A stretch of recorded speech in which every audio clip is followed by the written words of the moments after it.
കർത്താവിന്റെ നാമം മഹത്വപ്പെടട്ടെ. എല്ലാവർക്കും കർത്തൃനാമത്തിൽ സ്നേഹവന്ദനങ്ങൾ അറിയിക്കുന്നു. യോഹന്നാന്റെ സുവിശേഷ പഠനം, അതിലെ 4-ാം അധ്യായത്തിൽ ശമരിയ സ്ത്രീയുമായിട്ടുള്ള നമ്മുടെ കർത്താവിന്റെ സംഭാഷണം ആണ് നമ്മൾ പഠിച്ചുകൊണ്ടിരിക്കുന്നത്. ഇതിലെ 4-ാം അധ്യായത്തിന്റെ 1 മുതൽ 14 വരെയുള്ള വാക്യങ്ങളും, അല്ലെങ്കിൽ 1 മുതൽ 18 വരെയുള്ള വാക്യങ്ങളായിരിക്കും കൂടുതൽ കൃത്യമാകുന്നത്. 4-ാം അധ്യായത്തിന്റെ 1 മുതൽ 18 വരെയുള്ള വാക്യങ്ങളിൽ നമ്മൾ പ്രധാനമായിട്ടും 2 കാര്യങ്ങളാണ് കാണുന്നത്. അതിലൊന്ന്, കർത്താവായ യേശുക്രിസ്തു ജീവന്റെ ജലം, ദ ലിവിങ് വാട്ടർ, ജീവന്റെ ജലത്തെക്കുറിച്ച് കർത്താവ് റിവീൽ ചെയ്യുന്നതാണ്, വെളിപ്പെടുത്തുന്നതാണ് ആദ്യം കാണുന്നത്. രണ്ടാമത് നമ്മൾ കാണുന്നത് 15 മുതലുള്ള വാക്യങ്ങളിൽ, 15 മുതൽ 18 വരെയുള്ള വാക്യങ്ങളിൽ നാം കാണുന്നത് കർത്താവ് ശമരിയക്കാരിയുടെ പാപത്തെ ബോധ്യപ്പെടുത്തുന്നതാണ്. അവൾക്ക് പാപബോധം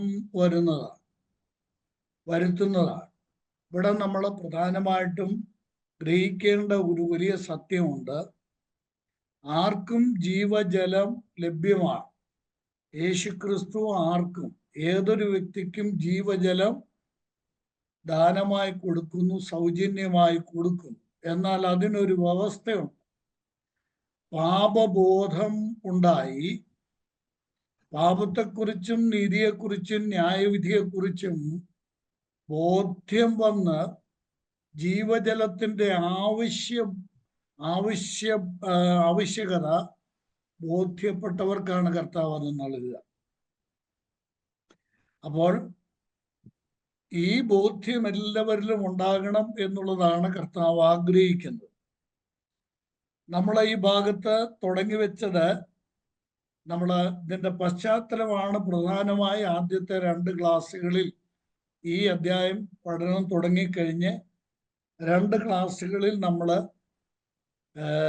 ചിന്തിച്ചതും പഠിച്ചതും. എന്നാൽ തുടർന്ന് നമ്മൾ കാണുന്നത് അതിൻ്റെ 5 മുതലുള്ള വാക്യങ്ങളിൽ കാണുന്നത് കർത്താവായ യേശുക്രിസ്തു ശമരിയിലൂടെ യാത്ര ചെയ്യുകയാണ്. നമ്മൾ ചിന്തിച്ചു, അത് യാദൃച്ഛികമായ ഒരു യാത്രയല്ല, കർത്താവ് മുൻകൂട്ടി തയ്യാറാക്കിയ പദ്ധതി അനുസരിച്ചുള്ള ഒരു യാത്രയാണ്. അത് ക്രിസ്തുവിൻ്റെ, നമ്മളെ കർത്താവായ യേശു ക്രിസ്തുവിനെ കുറിച്ച് പഠിക്കുമ്പോൾ, അഥവാ ക്രിസ്റ്റോളജി പഠിക്കുമ്പോൾ, യേശുക്രിസ്തുവിന്റെ ജീവിതത്തിൽ യാതൊന്നും യാദൃച്ഛികമായി നടക്കുന്നില്ല. യാതൊന്നും യാദൃച്ഛിക സംഭവങ്ങളല്ല.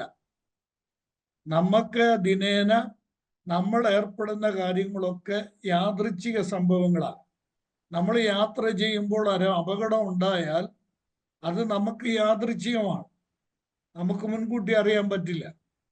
ഇതുപോലെ ഏത് കാര്യങ്ങളും, നമ്മുടെ വിവാഹ ജീവിതത്തെ കുറിച്ച് ചിന്തിച്ചാൽ, നമ്മൾക്ക് കുഞ്ഞുങ്ങൾ ലഭിക്കുന്നതിനെ കുറിച്ച് ചിന്തിച്ചാൽ, ഇങ്ങനെയുള്ള ഏത് കാര്യങ്ങൾ ചിന്തിച്ചാലും നമ്മൾ മുൻകൂട്ടി പ്ലാൻ ചെയ്തതനുസരിച്ചല്ല അവയൊന്നും നടക്കുന്നത്. എന്നാൽ യേശുക്രിസ്തുവിനെ സംബന്ധിച്ചിടത്തോളം അങ്ങനെയല്ല. അത് നമ്മൾ മനസ്സിലാക്കേണ്ട ഒരു വാക്യം ഞാനിവിടെ ഒന്ന് ചൂണ്ടിക്കാണിക്കാം. യോഹന്നാൻ എഴുതിയ സുവിശേഷം 17-ാം അധ്യായത്തിലെ കർത്തൃപ്രാർത്ഥനയിൽ, യേശു ക്രിസ്തുവിന്റെ പ്രാർത്ഥനയിൽ 17-ാം അധ്യായത്തിന്റെ 4-ാം വാക്യത്തിൽ കർത്താവായ യേശു ക്രിസ്തു പിതാവായ ദൈവത്തോട് പറയുന്ന ഒരു പ്രധാനപ്പെട്ട കാര്യം, നമ്മളിപ്പോ ചിന്തിക്കുന്ന വിഷയത്തോട് ചേർന്ന് ഒരു പ്രധാന കാര്യം നമ്മുടെ കർത്താവ് അവിടെ പറയുന്നുണ്ട്. 17-ാം അധ്യായത്തിന്റെ 4-ാം വാക്യം, ഞാൻ ഭൂമിയിൽ നിന്നെ മഹത്വപ്പെടുത്തി നീ എനിക്ക് ചെയ്യുവാൻ തന്ന പ്രവൃത്തി തികച്ചിരിക്കുന്നു. നീ എനിക്ക് ചെയ്യുവാൻ തന്ന പ്രവൃത്തി തികച്ചിരിക്കുന്നു. കർത്താവായ യേശുക്രിസ്തുവിന്റെ കന്യകാ ജനനം മുതൽ സ്വർഗാരോഹണം വരെയുള്ള കാര്യങ്ങളെല്ലാം ഒരു ബ്ലൂ പ്രിന്റ് പിതാവായി ദൈവം തയ്യാറാക്കിയിട്ടുണ്ട്. ഇന്ന സമയത്ത് ഇന്നത് എന്നുള്ളത്. അങ്ങനെയാണ് കർത്താവ് ഏത് കാര്യത്തിലും ഏർപ്പെട്ടത്. എദൃച്ഛയ ഒന്നും സംഭവിക്കുന്നില്ല. നമ്മള് ഈ വിഷയം പഠിച്ചപ്പോൾ, ശമരിയിലൂടെ പോകുന്ന കാര്യം നമ്മൾ പഠിച്ചപ്പോൾ നമ്മൾ ചിന്തിച്ച ഒരു കാര്യം ഓർക്കുന്നോ? ലൂക്കോസ് സുവിശേഷം 10-ാം അധ്യായത്തിൽ നല്ല ശമരിയന്റെ ഉപമ കഥ കർത്താവ് പറയുന്നു. അവിടെ ആ നല്ല ശമരിയന്റെ കഥയിൽ യേശുക്രിസ്തു ഊന്നൽ നൽകി പറയുന്ന ഒരു പ്രത്യേക പദപ്രയോഗമാണ്. മുറിവേറ്റ് കിടക്കുന്ന ആ യാത്രികൻ, യെരുശലേമിൽ നിന്ന് എരിഹോവിലേക്ക് പോകുന്ന ആ യാത്രികൻ, അവൻ വഴിയോരത്ത് മുറിവേറ്റ് കിടക്കുക. അവിടെ ഒരു ലേവ്യനും പുരോഹിതനും ആ വഴി വരുന്നു. അവിടെ ശ്രദ്ധിച്ചോ? ഒരു വാക്ക് റെഫറൻസ് എടുത്ത് നിങ്ങൾ നോക്കിക്കോ. 10-ാം അധ്യായത്തിലാണ്. എദൃശ്യ ഒരു ലേവ്യൻ ആ വഴി വന്നു, എദൃശ്യ ഒരു പുരോഹിതൻ. അവർ രണ്ടുപേരും, മലയാളത്തില്, പഴയ മലയാളത്തിൽ അത് എഴുതിയിരിക്കുന്ന എദൃശ്യ. ശരിക്കും ഇപ്പോഴത്തെ മലയാളം അനുസരിച്ച് എന്താ? യാദൃച്ഛികമായി അവർ വന്നതാണ്. ഈ പുരോഹിതനും ലേവ്യനും ആ വഴി വന്നത് യാദൃച്ഛികമായിട്ടാണ്. എന്നാൽ ശമരിയക്കാരന്റെ കാര്യം പറയുന്നത് കണ്ടോ? എന്നാൽ ഒരു ശമരിയനോ വഴിപോകയിൽ, അത് മുൻകൂട്ടി തീരുമാനിച്ചുറപ്പിച്ചതാണ്. യാദൃച്ഛികമായിട്ടുള്ള ഒരു വരവല്ല അത്. ശമരിയക്കാരന്റെ യാത്ര എന്ന് പറയുന്നത് അത് വഴിപോകയാണ്, നേരത്തെ തീരുമാനിച്ചതാണ്. ഇതേ കാര്യം തന്നെയാണ്. ഇത് തന്നെ ഇവിടെ നമ്മൾക്ക് ചേർത്ത് പഠിക്കാൻ കഴിയുന്നതാണ്. യേശുക്രിസ്തു ശമരിയിൽ കൂടെ പോകുന്നത് നിത്യതയിൽ കർത്താവായ യേശുക്രിസ്തു തീരുമാനിച്ചുറപ്പിച്ച പ്ലാൻ അനുസരിച്ച പിതാവായ ദൈവം കൊടുത്തിരിക്കുന്ന റൂട്ട് മാപ്പ്, യേശുക്രിസ്തുവിന്റെ ജീവിതത്തിലെ റൂട്ട് മാപ്പ് അനുസരിച്ചാണ് കർത്താവ് ശമരിയിലൂടെ കടന്നു പോകേണ്ടി വന്നത്. ആ യാത്രയിൽ ഈ സ്ഥലത്ത് എത്തിയപ്പോൾ യാക്കോബ് യോസേപ്പിന് കുഴിപ്പിച്ചു കൊടുത്ത ആ കിണറിന്റെ അടുക്കൽ വഴി നടന്ന് കർത്താവ് ക്ഷീണിച്ച് ഇരിക്കുക. അവിടെ നടക്കുന്ന മറ്റൊരു കാര്യം, കർത്താവ് അവിടെ ഇരിക്കുമ്പോൾ 8-ാം വാക്യത്തിൽ നോക്കുക. കർത്താവ് വഴി നടന്ന് ക്ഷീണിച്ചിട്ടുണ്ട്, കർത്താവിന് വിശന്നിട്ടുമുണ്ട്, കൂടെയുള്ള ശിഷ്യന്മാർക്കും വിശന്നിട്ടുണ്ട്. അപ്പോൾ ഈ ശിഷ്യന്മാരെന്ത് ചെയ്തു? ഭക്ഷണ സാധനങ്ങളെ കൊള്ളുവാൻ പട്ടണത്തിൽ പോയിരിക്കുക. ഇവര് ശമരിയിൽ നിന്ന് ഭക്ഷണം മേടിക്കുകയല്ല. നമ്മളിതൊക്കെ വായിച്ചു പോകുന്നുണ്ട്, ഒഴുക്കം മട്ടിലങ്ങ് വായിച്ചാൽ പറ്റില്ല. ശമരിയിൽ നിന്ന് ഇവര് ഭക്ഷണം വാങ്ങിക്കത്തില്ല. അങ്ങനെയാണെങ്കിൽ ഇവർക്ക് എന്ത് ചെയ്യാം? ഈ യോസേപ്പിന്റെ കിണറിനടുത്തുള്ള ഏതെങ്കിലും കടയിലോ എന്തെങ്കിലും പോയി ഭക്ഷണം കൈക്കൊള്ളാം. കാര്യം അവിടുന്ന് ഭക്ഷണം അവർ വാങ്ങില്ല, അവർ കൈക്കൊള്ളില്ല, അവർ ഭക്ഷിക്കുകയില്ല. അപ്പൊ യഹൂദന്മാരുടെ ആ ട്രഡീഷനിൽ യേശുക്രിസ്തു ശിഷ്യന്മാരോട് ബന്ധപ്പെട്ട് മാറ്റം വരുത്തുന്നില്ല. അവർ ഭക്ഷണം കൈക്കൊള്ളുവാൻ പട്ടണത്തിൽ പോയ സമയത്താണ്. യാദൃച്ഛികമല്ല, ഇതെല്ലാം കർത്താവിനറിയാം. ഈ സമയത്ത് അവിടെ ശമരിയക്കാരി വെള്ളം കോരാൻ വരും, അത് കർത്താവിനറിയാം. നേരത്തെ കണ്ടിട്ടുണ്ട് കർത്താവ്. അതനുസരിച്ച് മുൻകൂട്ടി തയ്യാറാക്കിയ പദ്ധതി അനുസരിച്ച് കർത്താവ് അവിടെ ഇരിക്കുമ്പോഴാണ് ഈ സ്ത്രീ വെള്ളം കോരുവാൻ വരുന്നത്. നമ്മൾക്ക് ഈ സംഭവം അറിയാമെങ്കിലും നമ്മുടെ ഈ ക്ലാസ് യൂട്യൂബിലൊക്കെ കാണുകയും കേൾക്കുകയും ചെയ്യുന്നവരെല്ലാവരും വേദപുസ്തകം ഭരിക്കാനുള്ളവരാകണമെന്നില്ല. അതുകൊണ്ട് അവർക്ക് വേണ്ടി ലളിതമായിട്ട് ഞാനൊന്ന് പറയാം. ഈ സ്ത്രീ വെള്ളം കോരുവാനായിട്ട് വരുമ്പോൾ കർത്താവായ യേശു ക്രിസ്തു അവളോട് നോക്കണം, 7-ാം വാക്യത്തിൽ, നീ എനിക്ക് അല്പം വെള്ളം കുടിക്കുവാൻ തരുമോ? നമ്മൾ ചിന്തിച്ച കാര്യം മറന്നു പോകരുത്. യേശു ക്രിസ്തു സമ്പൂർണ്ണ മനുഷ്യനാണ്. ഈ സമയത്ത് സമ്പൂർണ്ണ മനുഷ്യനാണ്. നമ്മള് യേശു ക്രിസ്തുവിന് ഈ സമയത്ത് ഒരു പ്രത്യേക ദിവ്യത്വം കൽപ്പിച്ച് കാണരുത്. കർത്താവ് പൂർണ്ണ മനുഷ്യനാണ്. വിശന്നാണിരിക്കുന്നത്, ക്ഷീണിച്ചാണിരിക്കുന്നത്. കർത്താവ് യാത്ര ചെയ്ത് വളരെയേറെ പരിക്ഷീണനായിരിക്കുക. അപ്പോഴാണ് കർത്താവ് ചോദിച്ചത്, ഇത് ആ സ്ത്രീയുമായിട്ടുള്ള സംഭാഷണത്തിലുള്ള ഒരു വാതിൽ തുറക്കുകയല്ല, ഒരു താക്കോലിട്ട് അതിനുള്ള ഒരു അവസരം ഒരുക്കുക മാത്രമല്ല. കർത്താവിന് അന്നേരം വെള്ളം വേണം, ദാഹിക്കുന്നുണ്ട്, കർത്താവിന് കുടിക്കുവാൻ വെള്ളം തരുമോ എന്ന് ചോദിച്ചു. അപ്പോൾ ഈ സ്ത്രീ പറയുന്ന കാര്യം നോക്കുക, 9-ാം വാക്യം. യേശുക്രിസ്തുവിനെ അവൾ ആദ്യം കാണുന്നത് എങ്ങനെയാണെന്ന് എങ്ങനെയാണ് യേശുക്രിസ്തുവിനെ കാണുന്നത്? നീ ഒരു യഹൂദനായിരിക്കെ ശമരിയക്കാരിയായ എന്നോട് കുടിപ്പാൻ ചോദിക്കുന്നത് എങ്ങനെ? ജാതി വ്യത്യാസം. യേശുക്രിസ്തു ഒരു യഹൂദനാണെന്ന് അവൾക്ക് മനസ്സിലായി. ഇവൾ ശമരിയക്കാരിയായിരിക്കെ യേശുക്രിസ്തുവിന് അവൾ വെള്ളം കുടിക്കാൻ കൊടുക്കുക എന്നുള്ളത് അന്നത്തെ അവരുടെ മര്യാദ വെച്ചത് ശരിയല്ല.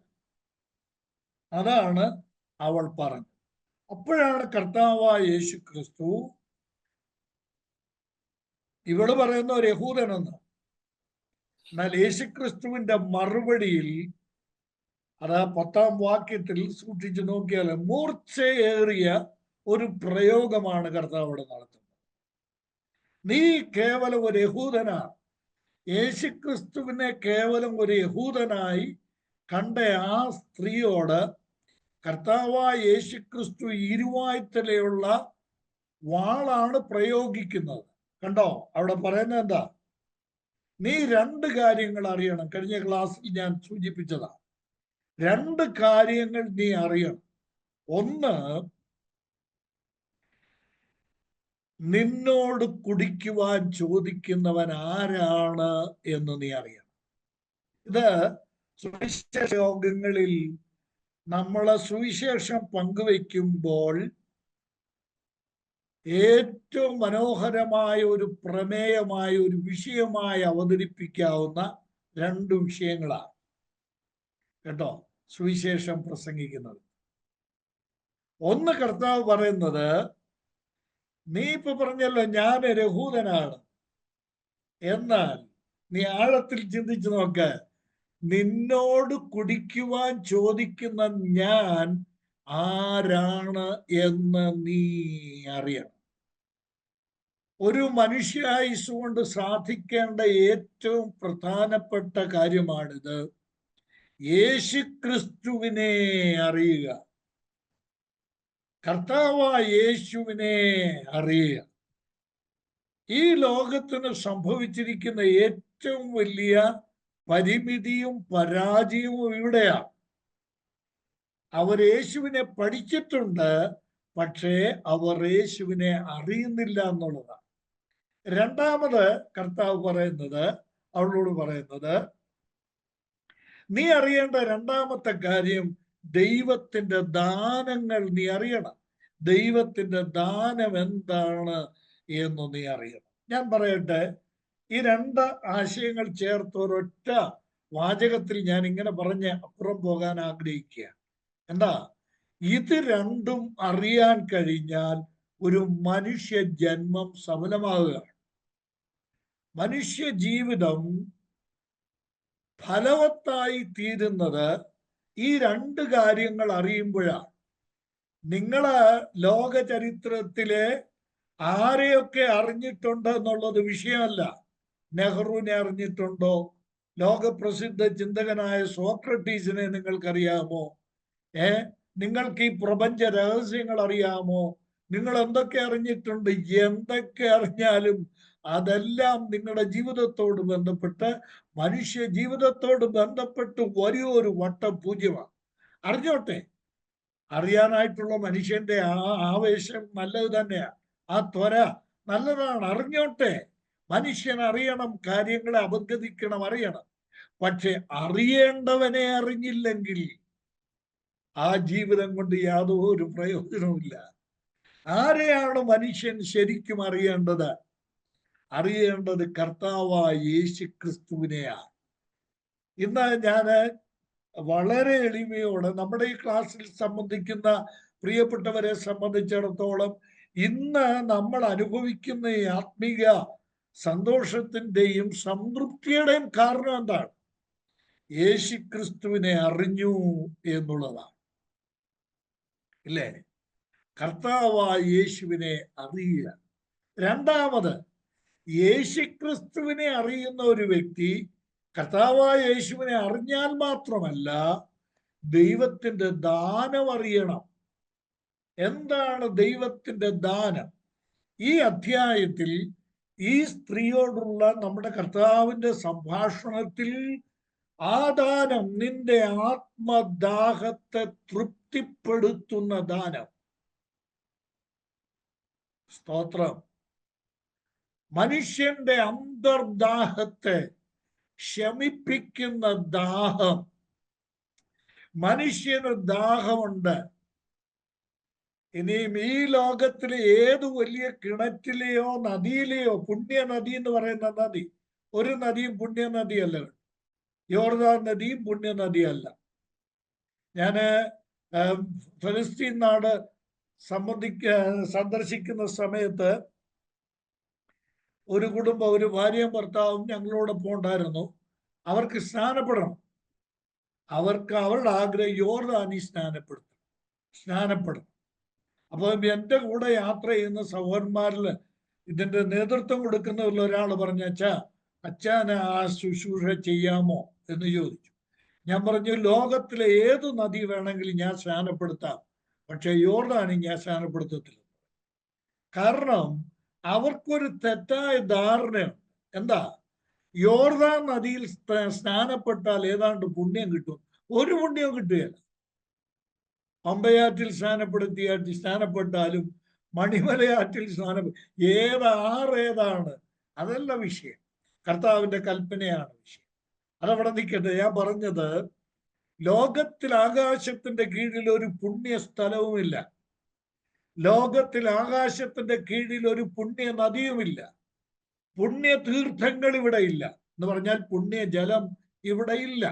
എന്തുകൊണ്ട്? ആദാം പാപം ചെയ്തപ്പോൾ ദൈവം ഭൂമിയെ ശപിച്ചു. ശപിക്കപ്പെട്ട ഭൂമിയിലുള്ളതൊന്നും പുണ്യമല്ല, ഒന്നും വിശുദ്ധമല്ല.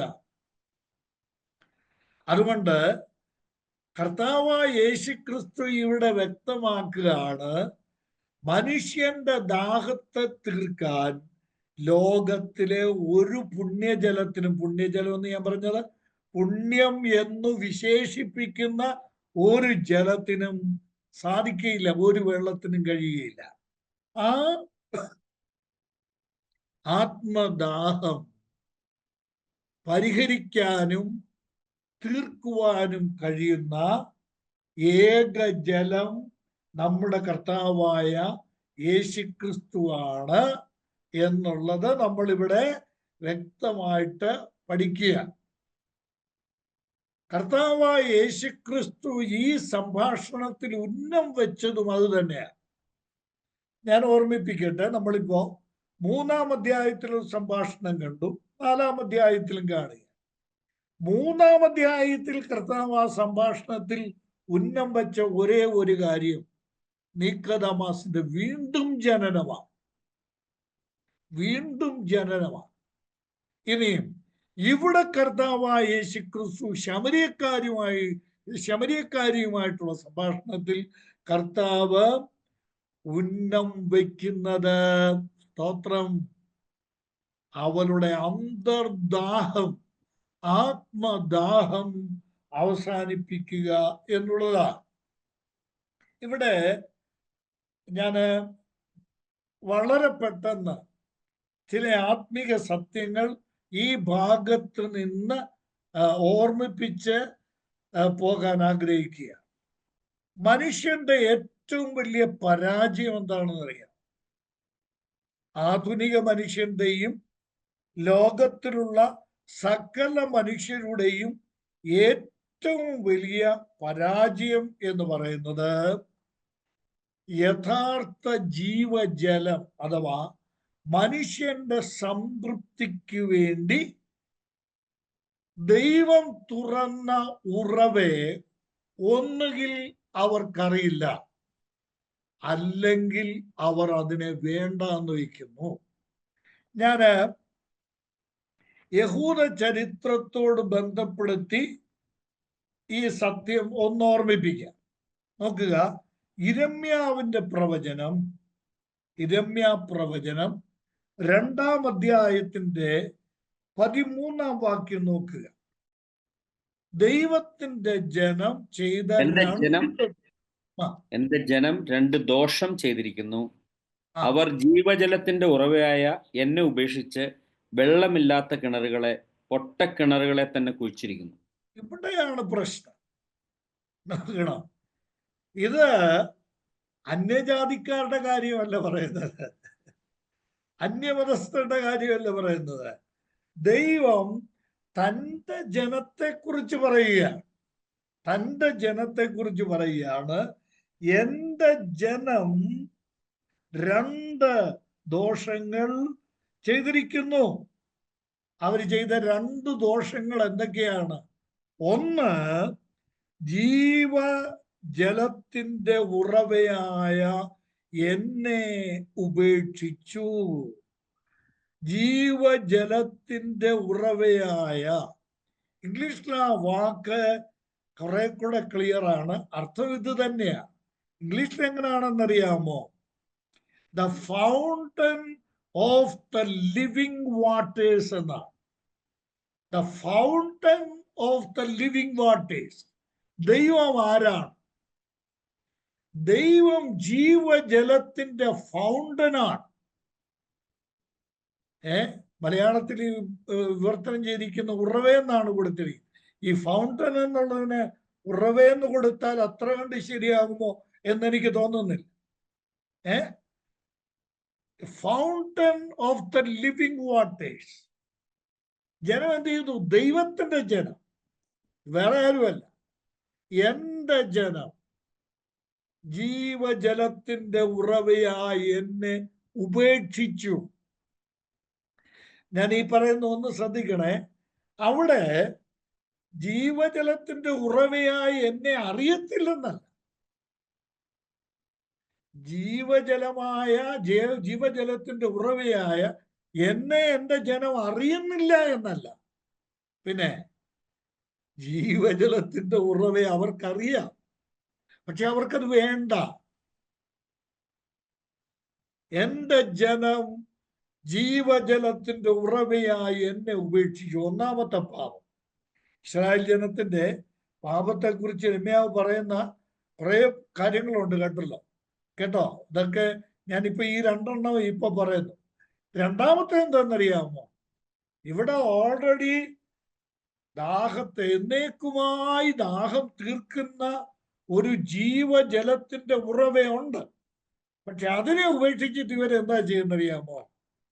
ഇവര് വെള്ളമില്ലാത്ത, താൽക്കാലികമായിട്ടെങ്കിലും അവരുടെ ശാരീരിക ദാഹത്തെ, ഫിസിക്കൽ തേഴ്സ്റ്റ് അഥവാ അവരുടെ ഭൗതിക ദാഹത്തെ തീർക്കുന്ന വെള്ളം പോലും ഇല്ലാത്ത കിണറിനെയാണ് കുടിച്ചിരിക്കുന്നത്. ഞാന് ഈ സന്ദർഭത്തിൽ ഓർമ്മിപ്പിക്കട്ടെ, ക്രൈസ്തവ ജനതയെ കുറിച്ച് ഇതെത്രയോ സത്യമാണ് പ്രിയപ്പെട്ടവരെ. ഇന്ന് നമ്മുടെ ഇടയിൽ എത്രയോ സഭകൾ എന്ന പേരിൽ എത്രയോ സമുദായങ്ങളുണ്ട്. അവർക്ക് യേശുവിനെ അറിഞ്ഞുകൂടെ അവർക്ക്? അറിയാവുന്നവർ അവരുടെ ദാഹത്തെ എന്നേക്കുമായി പരിഹരിക്കുന്ന ഈ ജീവന്റെ ഉറവയെ ഉപേക്ഷിച്ച് എവിടെല്ലാമാ പോകുന്നത്? ജനത്തെ വഴിതെറ്റിക്കുന്നത് കണ്ടില്ലേ പ്രിയപ്പെട്ടവരെ? ഇതൊക്കെ ദുഃഖത്തോടെ അല്ലാതെ നമുക്ക് എങ്ങനെയാണ് സ്മരിക്കാനും പങ്കുവെക്കാനും സാധിക്കുക? ഈ കഴിഞ്ഞ ദിവസം ഒരു ബിഷപ്പ് പോയി, ഈ കഴിഞ്ഞ ഒരു നോമ്പൊക്കെ കഴിഞ്ഞിട്ട് ഒരു ഉത്സവത്തോട് ചേർന്ന് അവരുടെ കൂടെ പോയിരുന്ന് നിസ്കരിക്കുക. ചേട്ടാ, ഇവിടെ ദാഹം തീർക്കുന്ന വെള്ളമില്ലെങ്കിൽ അവിടെ കിട്ടുമെങ്കിൽ അതും മേടിച്ചുകൊണ്ട് അതിനകത്തങ്ങ് പോയിക്കൂടെ? ഞാൻ ഇത്രയും തുറന്ന് പറയുന്നത് ആവശ്യമായതുകൊണ്ട് തന്നെ പറയുക. ഇങ്ങനെ എവിടെല്ലാമാണ് പോകുന്നത്?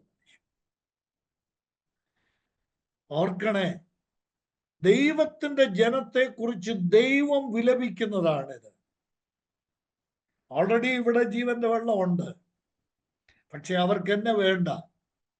ഇനിയും ഇതേ കാര്യം തന്നെ ദൈവത്തിന്റെ പരിശുദ്ധാത്മാവ് ആവർത്തിച്ചുണർത്തുന്നുണ്ട്. നമ്മുടെ കർത്താവായ യേശു ക്രിസ്തു പറഞ്ഞു, ഈ സ്ത്രീയോടും പറഞ്ഞ ഇതാ, നീ ജീവജലം അഥവാ ദൈവത്തിന്റെ ദാനമായി, ഞാൻ പറയുന്നത് ഈ 4-ാം അധ്യായത്തിന്റെ 10-ാം വാക്യത്തിലേക്ക് ശ്രദ്ധ കേന്ദ്രീകരിച്ചൊന്ന് ചിന്തിക്കുക. കർത്താവ് പറയുന്ന ഈ രണ്ട് കാര്യം കൂടെ ഒന്ന് കണക്ട് ചെയ്യുക. എന്താ കർത്താവ് പറഞ്ഞത്? ദൈവത്തിന്റെ ദാനമാണ് ഏത്? ജീവജലം. മനുഷ്യന്റെ ദാഹത്തെ താൽക്കാലികമായിട്ടല്ല, എന്നേക്കുമായിട്ട് ഒരിക്കലും ദാഹിക്കാത്ത വിധത്തിൽ, അതാണ് ഇവിടെ പറഞ്ഞിരിക്കുന്നത്. കണ്ടോ, ഞാൻ കൊടുക്കുന്ന വെള്ളം കുടിക്കുന്നവന് 13-ഉം 14-ഉം വാക്യം. 13-ാം വാക്യത്തിൽ പറഞ്ഞു, നീ ഇപ്പൊ കോരാൻ വന്നിരിക്കുന്ന ഈ കിണറ്റിലെ വെള്ളം നീ കോരി കുടിച്ചാൽ പിന്നെയും ദാഹിക്കും. ഭൗതിക ജലം പിന്നെയും ദാഹം നൽകുന്നതാണ്. എന്നാൽ കർത്താവ് പറയാണ്, ഞാൻ കൊടുക്കുന്ന വെള്ളം കുടിക്കുന്നവന്, 14-ാം വാക്യം, ഞാൻ കൊടുക്കുന്ന വെള്ളം കുടിക്കുന്നവന് ഒരു നാളും ദാഹിക്കയില്ല. അപ്പൊ നമുക്കിവിടെ ഈ 10-ാം വാക്യം ഈ രണ്ട് വചനങ്ങളോടൊന്ന് ചേർത്ത് ഒന്ന് കണക്ട് ചെയ്ത്, ലിങ്ക് ചെയ്ത് ഒന്ന് ബന്ധിപ്പിച്ച് നമുക്ക് ചിന്തിക്കാം. കർത്താവ് പറഞ്ഞതിന്റെ അർത്ഥം എന്താണ്? മനുഷ്യന്റെ അന്തർദാഹത്തെ എന്നേക്കുമായി ശമിപ്പിക്കുന്ന വെള്ളം. ഞാൻ ഈ ആശയത്തിലേക്ക് വരുന്നതിന് മുമ്പ് പറയാൻ വിട്ടുപോയ കാര്യം ഒന്ന് ചേർത്ത് പറയട്ടെ. കർത്താവായ യേശുക്രിസ്തുവിന്റെ ഗിരിപ്രഭാഷണത്തിൽ കർത്താവ് പറഞ്ഞ രണ്ട് വചനങ്ങൾ, രണ്ട് കാര്യങ്ങൾ ഇതിനോട് ചേർത്ത് വയ്ക്കണം. ഗിരിപ്രഭാഷണത്തിൽ കർത്താവ് പറഞ്ഞ രണ്ട് കാര്യങ്ങൾ ഈ 10-ാം വാക്യത്തോടും 12-13 വാക്യങ്ങളോടും 13-14 വാക്യങ്ങളോടും ചേർത്ത് വയ്ക്കണം. എന്താണ് 5-ാം അധ്യായത്തിൽ ഗിരിപ്രഭാഷണം? 5-ാം അധ്യായത്തിൽ തുടങ്ങുന്നത് എങ്ങനെയാ? ആത്മാവിലെ ദാരിദ്ര്യം. കണ്ടോ, ആത്മാവിൽ ദരിദ്രരായവർ ഭാഗ്യവാന്മാർ. ആത്മാവിലെ ദാരിദ്ര്യം. ഇനി അടുത്ത് താഴോട്ട് വരുന്നുണ്ട്. കർത്താവ് പറയുകയാണ് 6-ാം വാക്യത്തിൽ, വിശക്കുന്നവരും ദാഹിക്കുന്നവരും ഭാഗ്യവാന്മാരാണ്. ലോകത്തിൽ ഇന്ന വരെ ഒരു ഉപദേഷ്ടാവും പറഞ്ഞിട്ടില്ല വിശക്കുന്നവൻ ഭാഗ്യവാനാണ്, ദാഹിക്കുന്നവൻ ഭാഗ്യവാനാണ്, ദരിദ്രൻ ഭാഗ്യവാനാണെന്ന് ഇന്ന് വരെ ഒരൊറ്റ ലോകഗുരുവും പഠിപ്പിച്ചിട്ടില്ല. എനിക്കിതൊക്കെ ഉദ്ധരിച്ച് പറയുമ്പോൾ തന്നെ എൻ്റെ ഉള്ളു കത്തുന്ന കാര്യങ്ങളാണ്. എന്റെ കർത്താവിനെ ഈ ലോകം ഗ്രഹിച്ചിട്ടുണ്ടോ? യേശു ക്രിസ്തു പഠിപ്പിച്ച ആശയങ്ങൾ എന്താണെന്ന് ഇവർക്കാർക്കെങ്കിലും അറിയാമോ? ഈ ഗുരുക്കന്മാർക്ക് അറിയാമോ? ഇവര് മഹാപണ്ഡിതന്മാരാണെന്നും പറഞ്ഞ് ഏതാണ്ട് കിൻഡൽ കണക്കിന് ഭാരമുള്ള തലയാണ് അവരുടെ കഴുത്തിന് മണ്ടയിൽ ഇരിക്കുന്നത് എന്നുള്ള ധാരണയിൽ കഴിയുന്ന ലോകോത്തര ഗുരുക്കന്മാരെന്ന് വിശേഷിപ്പിക്കുന്നവരുടെ മുമ്പിൽ നിന്ന് എൻ്റെ യേശു തമ്പുരാൻ പറഞ്ഞു, എൻ്റെ കർത്താവ് പറഞ്ഞു, ദാരിദ്ര്യം അനുഭവിക്കുന്നവനാണ് ഭാഗ്യവാൻ, വിശക്കുന്നവനാണ് ഭാഗ്യവാൻ, ദാഹിക്കുന്നവനാണ് ഭാഗ്യവാൻ. ഇന്ന് എന്നെ കേൾക്കുന്ന പ്രിയപ്പെട്ടവരോട് ഞാൻ പറയട്ടെ, മനുഷ്യന്റെ ജീവിതത്തിൽ ഒരാത്മദാഹമുണ്ടാകണം. മനുഷ്യന്റെ ജീവിതത്തിൽ ദൈവത്തിന് വേണ്ടിയുള്ള ഒരു വിശപ്പുണ്ടാകണം. എനിക്ക് ദൈവത്തെ കിട്ടാതെ ഞാൻ ധനികനാകയില്ല, ഞാൻ സമ്പന്നനാകയില്ല എന്ന ഒരു ദാരിദ്ര്യ ബോധം മനുഷ്യനുണ്ടാകണം. ഞാൻ ദരിദ്രനാണ് എന്ന ബോധം മനുഷ്യനുണ്ടാകണം. ഇതാണ് ഇവിടെ മനുഷ്യൻ അനിവാര്യമായിരിക്കുന്ന ഏറ്റവും പ്രധാനപ്പെട്ട കാര്യം. ഇവിടെ സംഭവിക്കുന്ന കാര്യം നോക്കുക. നമ്മൾക്ക് പെട്ടെന്ന് വരാം. ഇതൊക്കെ ഞാൻ ഗിരിപ്രഭാഷണം പറയാൻ പോയാൽ പിന്നെ അതിന്റെ പുറകെ അങ്ങ് പോകും. നമുക്ക് മടങ്ങി വരാം. യോഹന്നാൻ 4 ഇവിടെ കർത്താവ് പറയാണ്, നിനക്കൊരു ദാരിദ്ര്യം ഉണ്ട്, നിനക്കൊരു വിശപ്പുണ്ട്, നിനക്കൊരു ദാഹമുണ്ട്. എന്താണ് ആ ദാഹം? നിത്യജീവന്റെ ജലം കുടിച്ച് സംതൃപ്തമാകേണ്ടതായ ഒരു അന്തർദാഹം നിനക്കുണ്ട്. ഞാൻ എൻ്റെ പ്രിയമുള്ളവരെ, ഞാൻ വളരെ വെട്ടിച്ചുരുക്കിയാണ് ഈ ക്ലാസ്സുകളെല്ലാം എടുക്കുന്നത്. ബൈബിളിന്റെ ആകത്തുകയായിട്ടുള്ള നിരവധി സത്യങ്ങൾ നമ്മൾ ഇതിനോട് ചേർത്ത് ചിന്തിക്കേണ്ടതാണ്. സ്തോത്രം. ദൈവവചനം നമ്മൾക്ക് നമ്മുടെ മുമ്പിൽ തുറന്നു തരുന്ന, പ്രകാശിപ്പിച്ചു തരുന്ന ആത്മീക സത്യങ്ങൾ എത്ര വിലപ്പെട്ടതാണ്. അതിന് നമ്മൾ ദൈവത്തോട് നന്ദിയുള്ളവരായിരിക്കണം. കാരണം ഇവിടെ കർത്താവായ യേശുക്രിസ്തു മനുഷ്യന്റെ മനസ്സിന് മുമ്പിൽ, മനുഷ്യന്റെ ആത്മാവിന് മുമ്പിൽ തുറന്നു വയ്ക്കുകയാണ്, നിനക്കൊരു ദാഹമുണ്ട്. ഞാൻ പലപ്പോഴും പല സുവിശേഷ പ്രഭാഷണങ്ങളിലൊക്കെ ഞാൻ പറയുന്ന ഒരു കാര്യം ഇവിടെ ആവർത്തിക്കാം.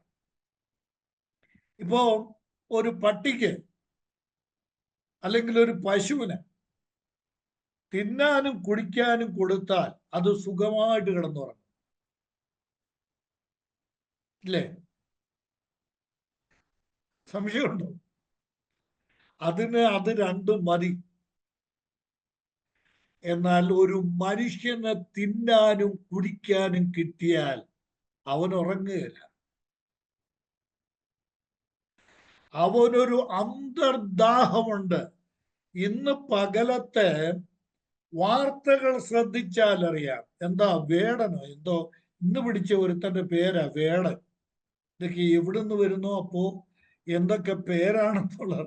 വേടൻ വലയിലായി എന്നാണ് ഒരു ന്യൂസ് ചാനലിൽ വന്ന ക്യാപ്ഷൻ ഞാൻ കണ്ടത്. വേടൻ വല. സാധാരണ ഇരകളാണ് വലയിലാകാറ്.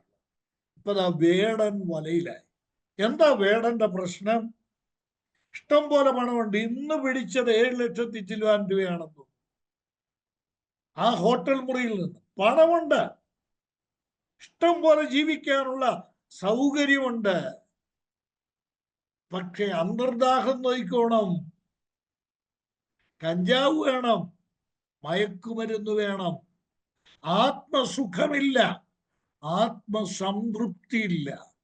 ഏത് വേടനാണെങ്കിലും ഇന്ന് ഞാൻ വളരെ വിനയത്തോടെ ഓർമ്മിപ്പിക്കട്ടെ, നിന്റെ അന്തർദാഹത്തെ ശമിപ്പിക്കാൻ ഒരു മയക്കുമരുന്നിനും ഒരു മദ്യത്തിനും കഴിയില്ല. അത് സാധിക്കുന്ന ഒരേ ഒരു ജലം ഇവിടെ ഉണ്ട്. അത് യേശു ക്രിസ്തു നൽകുന്ന ജലമാണ്. അതാണ് കർത്താവായ യേശു പറഞ്ഞത്. നീ അറിയണം 2 കാര്യങ്ങൾ. ഒന്ന്, നിനക്കൊരു ദാഹമുണ്ട്. ആ ദാഹം തീർക്കാൻ കഴിയുന്ന ഒരു വെള്ളം ഇവിടെ ഉണ്ട്, ജീവന്റെ വെള്ളമുണ്ട്. ഇനിയും അത് കൊടുക്കാൻ, അല്ലെങ്കിൽ അത് കിട്ടാൻ, അത് വാങ്ങാൻ നീ ഏത് സ്ഥലത്ത് പോയാലും, ആരുടെ അടുത്ത് പോയാലും അത് കിട്ടുകയില്ല. ദൈവത്തിന് സ്തോത്രം. യേശു ക്രിസ്തുവിന്റെ അടുക്കൽ മനുഷ്യൻ വരണം. ദാതാവിനെയും അറിയണം, ദാനത്തെയും അറിയണം. ദാതാവ് ആരാണ്? കർത്താവായ യേശു ക്രിസ്തു. ദാനം എന്താണ്? സമ്പൂർണമായി, എന്നേക്കുമായി, ഫോർ എവർ ആൻഡ് എവർ, എന്നേക്കുമായി മനുഷ്യന്റെ ദാഹത്തെ തീർക്കുന്ന ദാഹജലമായ കർത്താവായ യേശു ക്രിസ്തുവാണ് ആ ജലം നൽകുന്ന ഉറവ. ദൈവത്തിന്റെ സ്തോത്രം. അപ്പൊ ഈ ഭാഗത്ത് ഞാൻ കഴിഞ്ഞ ക്ലാസ്സിൽ അനുസ്മരിപ്പിച്ചതുപോലെ രണ്ട് കാര്യങ്ങൾ വ്യക്തമാക്കുന്നുണ്ട്. ഒന്ന്, ശാരീരികമായ ദാഹം. രണ്ട്, ആത്മദാഹം. ഇത് ഞാന് ഇന്ന് വളരെ പ്രാധാന്യം നൽകി ഞാൻ ചിന്തിച്ച ഒരു കാര്യം ഞാനൊന്ന് ഓർമ്മിപ്പിക്കട്ടെ. യേശുക്രിസ്തു എപ്പോഴും, നമ്മുടെ ഷൈജം ബ്രദറും മറ്റേ സുവിശേഷം പങ്കുവയ്ക്കുന്ന സഹോദരങ്ങളൊക്കെ, സഹോദരന്മാരാണെങ്കിലും സഹോദരിമാരാണെങ്കിലും ഒന്ന് ശ്രദ്ധിച്ചിരിക്കണം ഈ കാര്യം. നമ്മളെപ്പോഴും ഈ വലിയ വലിയ ആത്മീയ കാര്യങ്ങളാണ് പറയാറ്. വലിയ ആത്മീയമാണ് നമ്മൾ പറയുന്നത്. ഇപ്പൊ ഞാൻ പ്രസംഗിക്കുകയാണെങ്കിൽ എന്താ ചെയ്യുന്നത്? യോഹന്നാന്റെ സുവിശേഷത്തിൽ നിന്ന് പ്രസംഗിക്കുകയാണെങ്കിൽ പിന്നെ ഈ ദാഹജലം, നിത്യജീവൻ നൽകുന്ന, ദാഹത്തെ തീർക്കുന്ന ജലം 6-ാം അധ്യായത്തിൽ വരുമ്പോൾ യേശു ക്രിസ്തു കൊടുക്കുന്ന ജീവന്റെ അപ്പം, 11-ാം അധ്യായത്തിൽ വരുമ്പോൾ പുനരുദ്ധാരണമായി ഈ ആത്മീയ കാര്യം ഞാൻ വളരെ വ്യക്തമായിട്ട് പറയട്ടെ സഹോദരങ്ങളെ. ഇത് നമ്മൾ കൃത്യമായിട്ട് അറിഞ്ഞിരിക്കും. യേശുക്രിസ്തു ഈ ആത്മീക ജീവിതത്തിന് പ്രഥമ സ്ഥാനം നൽകി എന്നുള്ളത് ശരിയാണ്. അതാണ് കർത്താവ് പറഞ്ഞത്, എന്താ? മുമ്പേ ദൈവത്തിന്റെ രാജ്യം, നീതി, അതാദ്യം പ്രയോറിറ്റി അതിനാണ്. എന്നാൽ യേശുക്രിസ്തു ഈ ഭൗതിക കാര്യത്തെ ഒന്നും അവഗണിച്ചില്ല. ഞാൻ ഒരുപാട് ഉദാഹരണങ്ങളുണ്ട്. 2-ാം അധ്യായം, യോഹന്നാന്റെ സുവിശേഷം 2-ാം അധ്യായം, ഒരു കല്യാണ വീട്ടിലെ ഭൗതിക ആവശ്യം കർത്താവ് കണ്ടില്ലെന്നടിച്ചോ?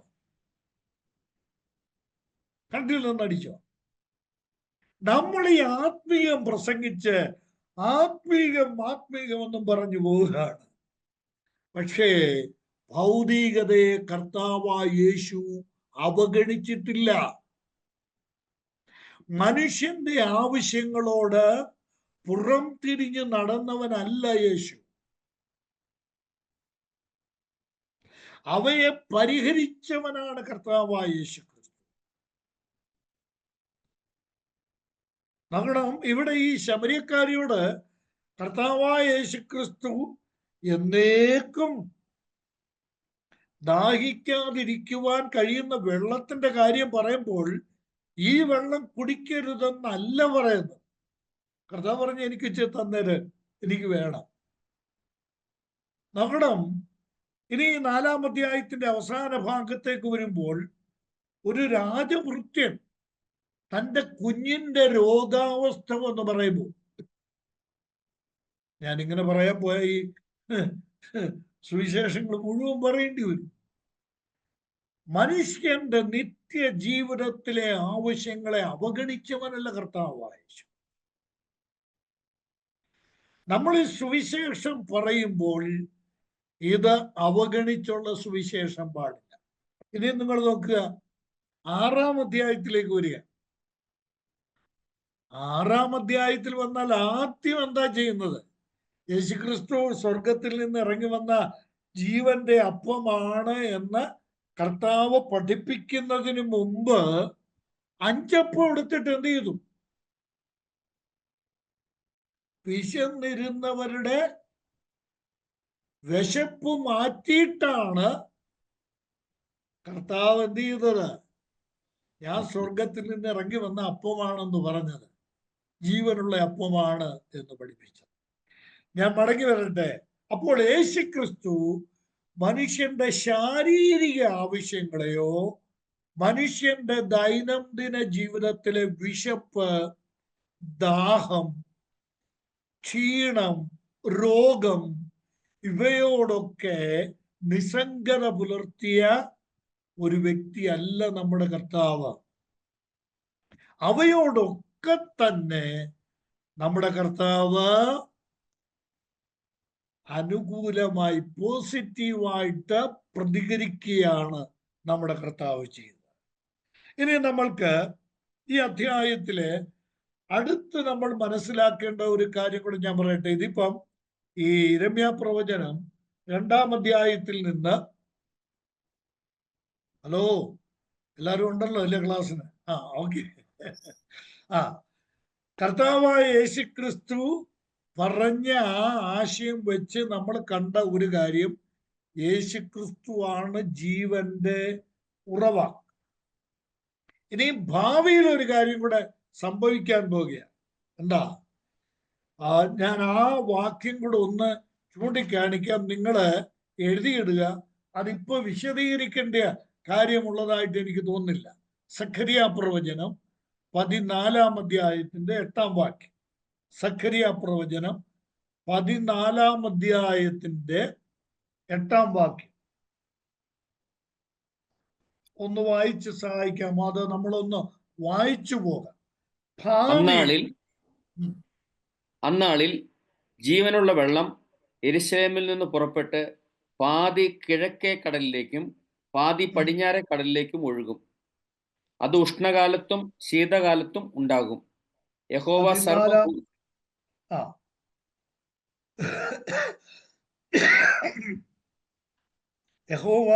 സർവഭൂമിക്കും രാജാവാകും.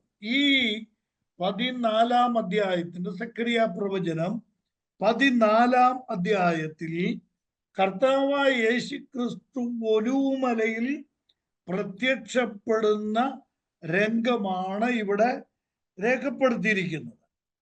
ഭാവിയിൽ കർത്താവ് വരുമ്പോൾ 8-ാം വാക്യം നോക്കിയേ, ജീവനുള്ള വെള്ളം എവിടെ നിന്ന്? യെരൂശലേമിൽ നിന്ന് പുറപ്പെടും. ഇത് ഭാവി കാലത്ത് സംഭവിക്കാൻ പോകുന്ന കാര്യമാണ്. യെരൂശലേമിൽ നിന്ന് ജീവന്റെ ജലം മനുഷ്യർക്ക് ലഭ്യമാകുന്ന ഒരു ഭാവിയെ കുറിച്ച് അവിടെ പറഞ്ഞിരിക്കുക. ഇവിടെ നമ്മൾക്ക് യോഹന്നാന്റെ സുവിശേഷം 4-ാം അധ്യായത്തിൽ നമ്മുടെ കർത്താവായ യേശു ക്രിസ്തുവിനെ കുറിച്ച് ജീവജലത്തോട് ചേർത്ത് കർത്താവ് പറയുന്ന കാര്യങ്ങൾ ഞാൻ ഓരോ കുറിപ്പുകളായിട്ടൊന്ന് പറയാം. ഓരോ പോയിന്റുകളായിട്ട് പറയാം. ഒന്ന്, നമ്മളിപ്പോ ചിന്തിച്ചതാണ്, സകല മനുഷ്യർക്കും എന്നേക്കുമായി ദാഹം തീർക്കുന്ന ജീവജലം ആവശ്യമാണ്. മനുഷ്യന് ഒരു അന്തർദാഹമുണ്ട്. എന്തുകൊണ്ടും ഒടുങ്ങാത്ത, അടങ്ങാത്ത ഒരു ദാഹമുണ്ട്. നമ്മുടെ ഷൈജം ബ്രദറിന്റെ സാക്ഷ്യം പലപ്പോഴും എന്നോട് പറഞ്ഞിട്ടുണ്ട്. അദ്ദേഹം ഒരു നാസ്തികവാദിയായിരുന്നു, ദൈവമില്ല എന്ന് പറയുന്ന ആളായിരുന്നു. പക്ഷേ അന്നും എന്തുണ്ട്? ഒരന്തർദാഹമുണ്ട്. ലോകത്തിലെ ഏതു നാസ്തികന്റെ ഉള്ളിലും ഒരു അന്തർദാഹമുണ്ട്. ഞാൻ വായിച്ചത് ലോകപ്രസിദ്ധനായ ഒരു വലിയ ഒരു അജ്ഞാതവാദി, നാസ്തികനല്ല, ഒരു അജ്ഞാതവാദിയെ കുറിച്ച് ഞാൻ വായിച്ചത്. അദ്ദേഹം പറഞ്ഞത് ഇങ്ങനെയാ: മരണാസന്നനായി കിടക്കുമ്പോൾ അദ്ദേഹം വിളിച്ചു പറഞ്ഞ വാചകം ഇതാണ്: ദൈവമേ, ഒരു ദൈവമുണ്ടെങ്കിൽ, ദൈവം ഉണ്ടെന്ന് അപ്പോഴും സമ്മതിക്കാൻ മനസ്സില്ല, ദൈവം ഉണ്ടെങ്കിൽ, നരകം എന്ന് പറയുന്ന ഒരു സ്ഥലം ഉണ്ടെങ്കിൽ, ആ നരകത്തിൽ നിന്ന് എന്നെ വിടുവിച്ച് സ്വർഗം എന്ന് പറയുന്ന ഒരു സ്ഥലം ഉണ്ടെങ്കിൽ ആ സ്വർഗത്തിൽ എന്നെ ചേർക്കും. എല്ലാം ഉണ്ടെങ്കിൽ എന്നാ പറയുന്നത്. പക്ഷെ അദ്ദേഹത്തിനും ആഗ്രഹം എന്താ? സ്വർഗമുണ്ടെങ്കിൽ എനിക്ക് സ്വർഗത്തിൽ പോകണം. ദൈവമുണ്ടെങ്കിൽ എനിക്ക് ആ ദൈവത്തെ വേണം. ഇത് സകല മനുഷ്യരുടെയും അന്തർദാഹമാണ്. സാധു സുന്ദർ സിംഗിന്റെ ജീവചരിത്രം വായിച്ചിട്ടുള്ളവർക്കറിയാം, അദ്ദേഹത്തിന്റെ അന്തർദാഹമാണ് അദ്ദേഹത്തെ യേശുവിന്റെ അടുക്കൽ എത്തിച്ചത്. അദ്ദേഹത്തിന്റെ ഒരു പുസ്തകമാണ് ഗുരുപാദാന്തികം എന്ന് പറയുന്ന പുസ്തകം. യേശുക്രിസ്തുവിന്റെ പാദത്തിൽ അദ്ദേഹത്തെ എത്തിച്ചത് അദ്ദേഹത്തിന്റെ അന്തർദാഹമാണ്. അതുപോലെ തന്നെ ലോകപ്രസിദ്ധരായിട്ടുള്ള, പ്രസിദ്ധർ എന്നുള്ള വാക്കിനേക്കാൾ നല്ല കുപ്രസിദ്ധർ എന്നാ പറയുന്നതായിരിക്കും ശരി, നാസ്തികവാദികൾ, അവരെല്ലാവരും ഒരന്തർദാഹമുണ്ടായിരുന്നു. എന്നാൽ ഇവിടെ കർത്താവായ യേശുക്രിസ്തു പറയുന്ന ഒരു പ്രധാനപ്പെട്ട കാര്യം, ജീവജലം ലഭ്യമാക്കുന്ന ഏക വ്യക്തി കർത്താവായ യേശുക്രിസ്തുവാണ്. മനുഷ്യന്റെ അന്തർദാഹം തീർക്കുന്ന ജീവജലമാണ് യേശുക്രിസ്തു. ഞാൻ വചനങ്ങൾ പറഞ്ഞു പോകും. യേശു കർത്താവ് അവകാശപ്പെട്ട എന്താ? യോഹന്നാൻ എഴുതിയ സുവിശേഷം 7-ാം അധ്യായത്തിന്റെ 37 മുതൽ 39 വരെയുള്ള വാക്യങ്ങൾ കുറിച്ചിട്ടാൽ മതി. നമുക്ക് മനപ്പാടം അറിയാവുന്നത് കൊണ്ട് നമുക്ക് ചേർന്നങ്ങ് പറഞ്ഞാൽ മതി. എന്താ? ഉത്സവത്തിന്റെ മഹാദിനമായ ഒടുക്കത്തെ നാളിൽ യേശു നിന്നുകൊണ്ട് ദാഹിക്കുന്നവനെല്ലാം അവിടെ വെള്ളം, ദാഹിക്കുന്നവനെല്ലാം എൻ്റെ അടുക്കൽ വന്ന് കുടിക്കട്ടെ, എൻ്റെ അടുക്കൽ വന്ന് കുടിക്കട്ടെ. ഇനി നോക്കുക, വെളിപാട് പുസ്തകം 21-ാം അധ്യായത്തിന്റെ വെളിപാട് പുസ്തകം 21-ാം അധ്യായത്തിന്റെ 17-18 വാക്യങ്ങൾ. ഇതെന്റെ ഒരു വലിയ സുവിശേഷ പ്രഭാഷണം, ഒരുപാട് പേരെ രക്ഷയിലേക്ക് നടത്തിയിട്ടുള്ള എൻ്റെ പ്രഭാഷണത്തിന് ആധാരമായ 2 വചനങ്ങളാണ്. വരിക എന്ന് ആത്മാവും മണവാട്ടിയും പറയുന്നു, കേൾക്കുന്നവനും വരിക എന്ന് പറയട്ടെ, ദാഹിക്കുന്നവൻ വരട്ടെ, ഇച്ഛിക്കുന്നവൻ ദാഹിക്കുന്നവൻ വരട്ടെ. അപ്പോൾ ഈ 22-ാം അധ്യായത്തിന്റെ 17-18 വാക്യം, അതാണ് ഞാൻ മുമ്പേ പറഞ്ഞത്. ഇനിയും ഇതേ കാര്യം തന്നെ കർത്താവ് താൻ ആവർത്തിക്കുന്നുണ്ട്. മാത്രമല്ല തിരുവെഴുത്തിലും ആവർത്തിക്കുന്നു. ഈ വെളിപാട് പുസ്തകം 21-ാം അധ്യായത്തിന്റെ 6-ാം വാക്യം നോക്കിക്കാട്ടെ.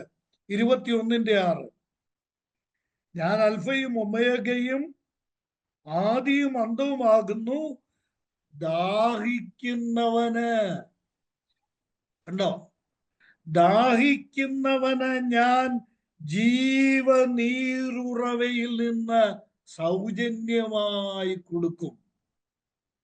എത്ര വ്യക്തമായി ഈ വാക്യങ്ങളൊന്നും മറന്നുപോയി, വളരെ ക്ലിയറായിട്ട് എഴുതപ്പെട്ടിരിക്കുന്ന വചനമാണ്.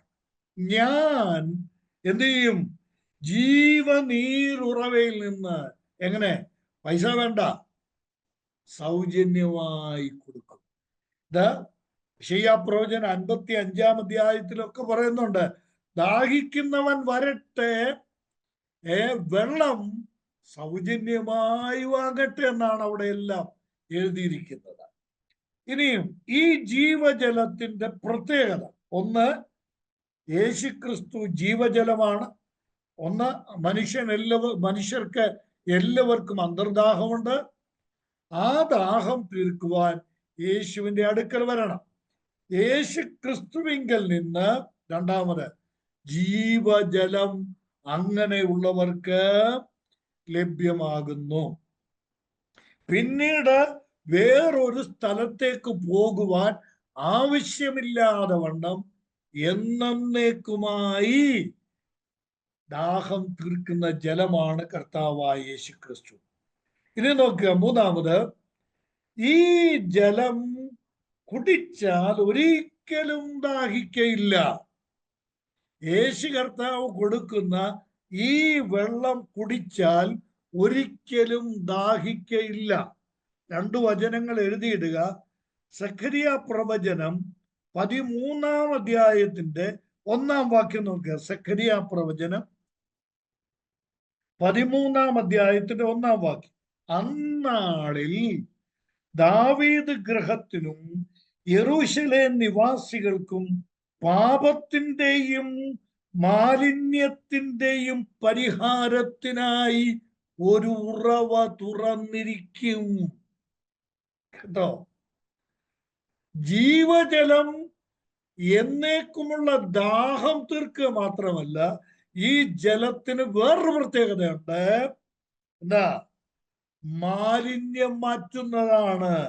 പാപത്തിന്റെയും മാലിന്യത്തിന്റെയും പരിഹാരത്തിന് വേണ്ടി തുറക്കപ്പെട്ടിരിക്കുന്ന ഉറവയാണ് കർത്താവായ യേശുക്രിസ്തു. യെശയ്യാ പ്രവചനം 58-ാം അധ്യായത്തിന്റെ 11-ാം വാക്യം. യെശയ്യാവ് 58:11 എടുക്കുന്നവരൊന്ന് വായിച്ചൂടെ സഹായിക്കുകയാണെങ്കിൽ എനിക്ക് എളുപ്പമാണ്. യഹോവ നിന്നെ എല്ലായ്പ്പോഴും നടത്തുകയും വരണ്ട നിലത്തിലും നിന്റെ വിശപ്പടക്കി നിന്റെ അസ്ഥികളെ ബലപ്പെടുത്തുകയും ചെയ്യും. നീ നനവുള്ള തോട്ടം പോലെയും വെള്ളം വറ്റിപ്പോകാത്ത നീരുറവ പോലെയും ആകും. കണ്ടോ?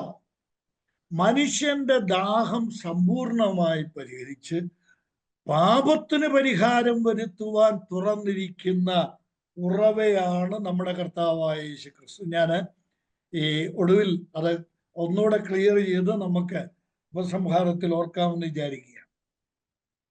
ഇനിയും മറ്റൊരു കാര്യം, ഈ വെള്ളം ദാഹിക്കുന്ന ഏതൊരു മനുഷ്യനും ഈ വെള്ളം സൗജന്യമായി കർത്താവായ യേശുക്രിസ്തു കൊടുക്കുകയാണ്.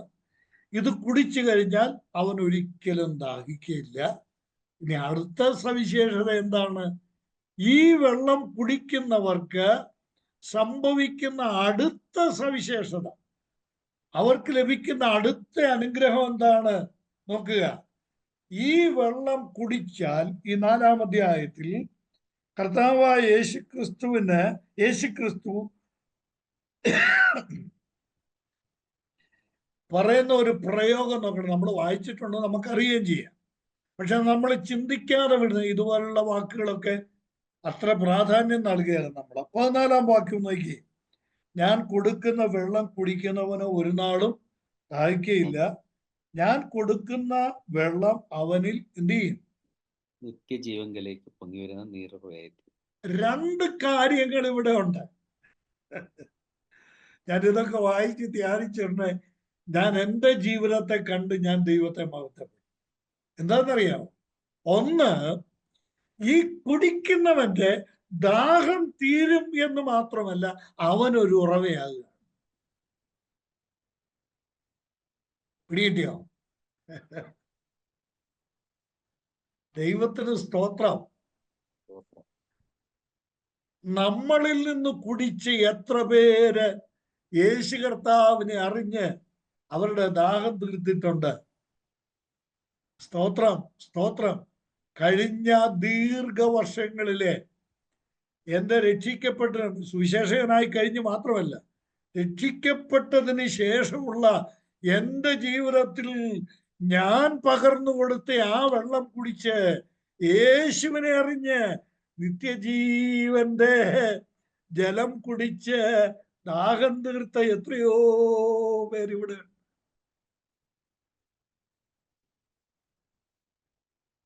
സ്തോത്രം. ദാഹം തീർക്കുക മാത്രമല്ല, പിന്നെ നമ്മെ ഒരു ഉറവയാക്കി മാറ്റുന്ന, ഞാനത് കുറെ കൂടെ ക്ലിയർ ആയിട്ട് കർത്താവ് പറഞ്ഞു ഒരു രംഗമുണ്ടല്ലോ 7-ാം അധ്യായം യോഹന്നാൻ 7:38-39 വാക്യം. എന്നിൽ വിശ്വസിക്കുന്നവന്റെ ഉള്ളിൽ നിന്ന്, അറിയാൻ പാടില്ലയോ? അറിയാം, ഒന്ന് അൺമ്യൂട്ട് ചെയ്ത് പറഞ്ഞു. എന്നിൽ വിശ്വസിക്കുന്നവന്റെ ഉള്ളിൽ നിന്ന് ജീവജലത്തിന്റെ നദികൾ ഒഴുകും. ഈ വെള്ളം കുടിക്കുന്നവനൊരു നദിയായിട്ട് മാറുകയാണ്. അവനിൽ നിന്ന് അനേകർ കുടിക്കുകയാണ് ഈ നിത്യജീവൻ. അത് സാധിക്കണം. നമ്മുടെ ഈ ക്ലാസ് കൊണ്ട്, ദൈവത്തിന് സ്തോത്രം, നമ്മുടെ ഈ ക്ലാസ് കൊണ്ട് അത് സാധിക്കണം.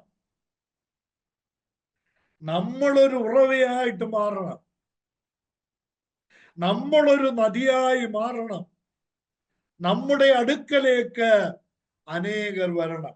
ഇനി ഞാനൊന്നുകൂടെ പറയട്ടെ, ഒരു നദി ആളുകളെ തൻ്റെ അടുക്കലേക്ക് വിളിക്കുക മാത്രമല്ല, ഈ നദി മറ്റുള്ളവരുടെ അടുക്കലേക്ക് ഒഴുകി ചെല്ലുകയും ചെയ്യുവാൻ സാധ്യതയുള്ളതാണ്. അതിനുള്ള പോസിബിലിറ്റി നമുക്കുണ്ട്, അതിനുള്ള സാധ്യത ദൈവം നമ്മൾക്ക് നൽകിയിട്ടുണ്ട്. ഇനിയും മറ്റൊരു പ്രധാനപ്പെട്ട കാര്യം, നമ്മളൊരു ഉറവയായിട്ട് മാറുക മാത്രമല്ല, അവിടെ നമ്മൾ വായിച്ച വാക്യം, ആ 14-ാം വാക്യം ഒന്നുകൂടെ നോക്കിക്കാണ്ട്, ഉറവയായിത്തീരും, നീരുറവായിത്തീരും എന്ന് മാത്രമല്ല, പിന്നെ അവിടെ ഒരു പ്രയോഗമുണ്ട്. നിത്യജീവങ്കലേക്ക് എന്ത് ചെയ്യുക? പൊങ്ങി വരികയാണ്. എന്താ ഇതിന്റെ അർത്ഥം? എന്റെ കർത്താവ്, എനിക്ക് ഇതിന്റെ അർത്ഥം അറിയാൻ പാടില്ലാഴികയല്ല കേട്ടോ.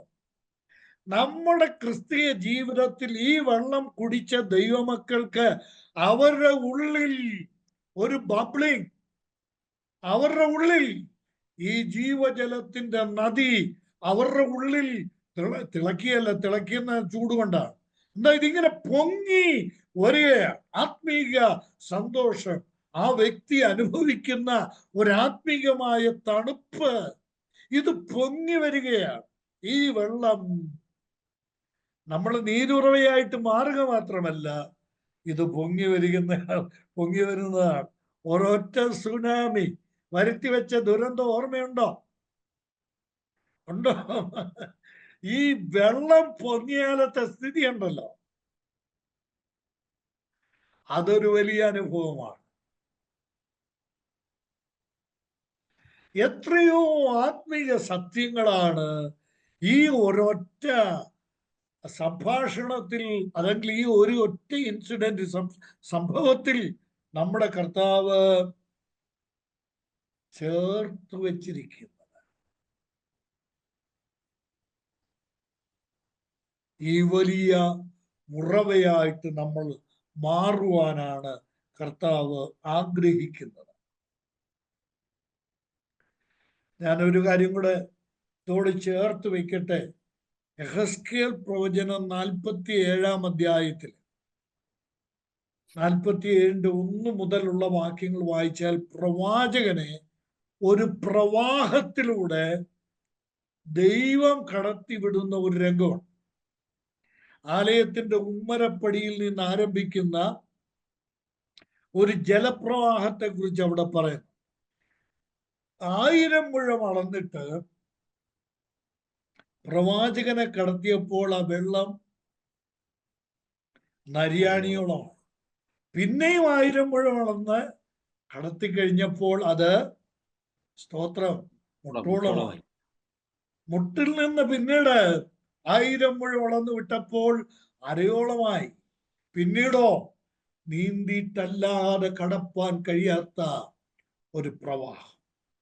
ഇന്ന് രാത്രിയിൽ, അല്ല, അമേരിക്കയിലൊക്കെ ഇരിക്കുന്ന പ്രിയപ്പെട്ടവർ ആരെങ്കിലും ഉണ്ടെങ്കിൽ അവരോട് പറയട്ടെ, നിങ്ങൾ ഈ വചനം കേൾക്കുന്ന ഈ പകലിൽ, നിങ്ങളുടെ പകലിൽ ഞാൻ ഓർമ്മിപ്പിക്കട്ടെ, സ്തോത്രം, ദൈവകൃപയുടെ നിത്യജീവങ്കലേക്ക് പൊങ്ങി വരുന്ന ഈ നദിയിൽ, ഈ ഉറവയിൽ നീന്തി തുടിക്കുന്ന ഒരാത്മീക അനുഭവം എനിക്കും നിങ്ങൾക്കും ഉണ്ടാകും. നമ്മൾക്ക് വാക്കുകൾ കൊണ്ട് വിശേഷിപ്പിക്കുവാനും പ്രകടമാക്കുവാനും കഴിയാത്ത ഒരാത്മീക അനുഗ്രഹത്തിന്റെ അനുഭൂതിയാണ് കർത്താവായ യേശു ക്രിസ്തു ഇവിടെ വ്യക്തമാക്കുന്നത്. നമ്മുടെ ക്ലാസ് അവസാനിപ്പിക്കേണ്ട സമയം ഏകദേശം ആകുന്നല്ലോ. അതുകൊണ്ട് പെട്ടെന്ന് ഞാൻ പറഞ്ഞ് അവസാനിപ്പിക്കട്ടെ. ഇവിടെ ഈ ശമരിയ സ്ത്രീക്ക് പറ്റിയ ഒരു വലിയ പോരായ്മയുണ്ട്, ഒരു പരാജയമുണ്ട്. പക്ഷെ അത് അവള് ഡെവലപ്പ് ചെയ്തു, അതിനെ അവള് മറികടന്നു, അതിജീവിച്ചു.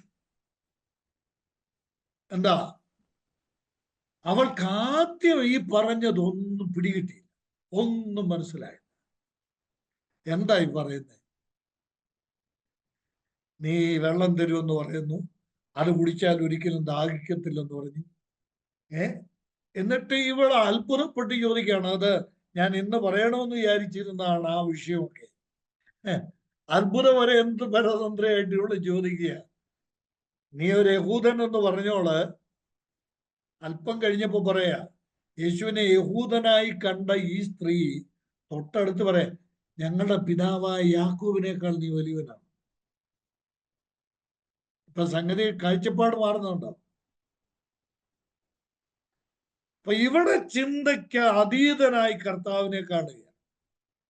ഞങ്ങളുടെ പിതാവ് യാക്കോബിനേക്കാൾ നീ വലിയവൻ. അവൾക്ക് ആദ്യം മനസ്സിലാകുന്നില്ല ഇത്. ഞാനൊരു വലിയ സത്യം പറയട്ടെ പ്രിയപ്പെട്ടവരെ, നമ്മൾ ചങ്കുപെട്ടി കരയേണ്ടതും പ്രാർത്ഥിക്കേണ്ടതുമായ ഒരു വലിയ വിഷയം ഇവിടെ. ഞാൻ പലപ്പോഴും ഓർത്ത് അനുതാപത്തോടെ കരഞ്ഞ് പ്രാർത്ഥിക്കുന്ന ഒരു വിഷയമാണ്. എന്താ കർത്താവേ, ഇത്രയും ലളിതമായിട്ട് ഈ രക്ഷയെക്കുറിച്ചും എൻ്റെ കർത്താവിനെ കുറിച്ചും പറഞ്ഞിട്ട് ഈ ആളുകൾ വിശ്വസിക്കാത്ത? എന്തുകൊണ്ട് അംഗീകരിക്കാം? പകൽ പോലെയുള്ള ഈ യാഥാർത്ഥ്യങ്ങൾ നമ്മൾ വിചാരിക്കുന്നത് വളരെ എളുപ്പം വിശ്വസിക്കാവുന്നതാണല്ലോ. അപ്പൊ നമ്മുടെ ഹൃദയത്തിൽ ഉണ്ടാകുന്ന ഒരു വേദന ഇതാണ്. എനിക്ക് അംഗീകരിക്കാൻ കഴിഞ്ഞ ഈ സത്യം എന്തുകൊണ്ട് എൻ്റെ ഭർത്താവിന്, എൻ്റെ ഭാര്യയ്ക്ക്, എൻ്റെ കുഞ്ഞുങ്ങൾക്ക്, എൻ്റെ പള്ളിയിലുള്ളവർക്ക്, എൻ്റെ അയൽവാസികൾക്ക് ഇതെത്ര ലളിതമാണ്, എന്തുകൊണ്ട് അവർ മനസ്സിലാക്കുന്നത്? ഉത്തരം ദൈവവചനത്തിലുണ്ട് കേട്ടോ. കർത്താവായ യേശു ക്രിസ്തു വ്യക്തമാക്കി ഈ സത്യം ഈ സ്ത്രീക്ക് ആദ്യം മനസ്സിലാകാഞ്ഞതിന്റെ കാരണം എന്താണെന്നറിയാം. കൊരിന്ത്യർക്ക് എഴുതിയ 1-ാം ലേഖനം നമ്മൾ പലവട്ടം ആ വാക്യം വായിച്ചിട്ടുണ്ട്, പലരും ഓർക്കുന്നുണ്ടെന്ന് ഞാൻ വിചാരിക്കുന്നു. 2-ാം അധ്യായം, കൊരിന്ത്യർക്ക് എഴുതിയ 1-ാം ലേഖനം 2-ാം അധ്യായത്തിന്റെ 14-ാം വാക്യം. എന്നാൽ പ്രാകൃത മനുഷ്യൻ ദൈവാത്മാവിന്റെ ഉപദേശം കൈക്കൊള്ളും. അടുത്ത വാചകത്തിൽ വളരെ ലളിതമാക്കിയ സത്യം പറഞ്ഞിട്ടുണ്ട്. എന്താണെന്നറിയാം? ആത്മീകമായി വിവേചിക്കേണ്ടതാകയാൽ അതവന് ഗ്രഹിക്കുവാൻ കഴിയില്ല, മനസ്സിലാകത്തില്ല. എന്നാൽ ദൈവത്തിന് സ്തോത്രം, ജ്ഞാനികൾക്കും വിവേകികൾക്കും മറഞ്ഞിരിക്കുന്നു. ശിശുക്കളായ നമ്മൾക്ക് വെളിപ്പെട്ടു. സ്തോത്രം. നമ്മുടെ കർത്താവിനെ, നമ്മൾക്ക് ദൈവത്തിന്റെ ദാനമായ നമ്മുടെ കർത്താവായ യേശുക്രിസ്തുവിനെയും യേശുക്രിസ്തുവിന്റെ ദാനമായ ഈ ജീവജലത്തെ ഉൾക്കൊള്ളുവാനും നിത്യജീവന്റെ ഉറവയായി നദിയായി മാറുവാനും ദൈവം നമ്മൾക്ക് കൃപ നൽകി എന്നുള്ളത് ഒരു ചെറിയ കാര്യം. ഈ 4-ാം അധ്യായത്തിലെ പോലെ തന്നെ ഇവിടെ പഠിക്കാൻ പോകുന്ന 6-ാം അധ്യായത്തിലുമുണ്ട്. എന്താ? ഞാൻ സ്വർഗത്തിൽ നിന്ന് ഇറങ്ങി വന്ന അപ്പമാണ്, എന്നെ തിന്നണം. ഇവിടെ ദാഹം മാറ്റുന്ന വെള്ളമാണെന്നാണ്, അവിടെയോ വിശപ്പ് മാറ്റുന്ന അപ്പമാണ് ഞാൻ. പക്ഷേ ജനത്തിന് മനസ്സിലായില്ല. യേശു പറഞ്ഞു, എൻ്റെ മാംസം സാക്ഷാൽ ഭക്ഷണമാണ്, എൻ്റെ രക്തം സാക്ഷാൽ പാനീയമാണ്, നിങ്ങളത് തിന്നണം, കുടിക്കണം.